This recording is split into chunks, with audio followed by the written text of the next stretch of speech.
ever had. Yeah, or at least memorable for a while. Yeah.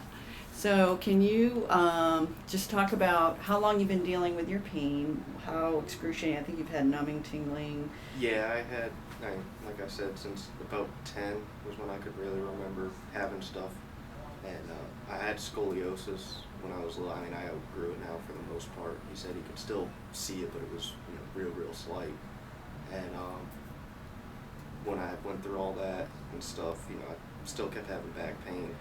And like the first time I really remember getting bad, I fell off the monkey bars when I was little, and then from then on, my mom would take me to the chiropractor and do that for a little, and then we moved, and so I kind of went untreated for probably like 6 years or so, and then I came here just because with work and everything, it started getting bad enough that it was like, oh, okay, I can't turn my head right anymore without getting a pinch in pain or whatever. There were times I was bent over a car and just to like change the oil cap, and all of a sudden, my back like freak out, and I had to sit there for like 5 minutes before I could really bend or do anything.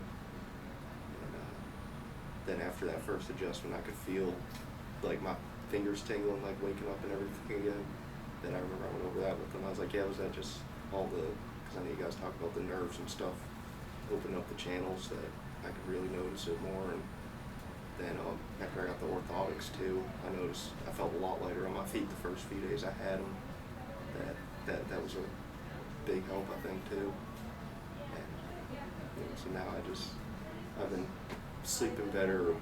I've always been a wild sleeper. I used to, when I was little, if I stayed at my grandparents' or my grandmother would always wake up in the middle of the night, and she'd have to pick me up and put me back on the bed because I'd be face first in the foot of it.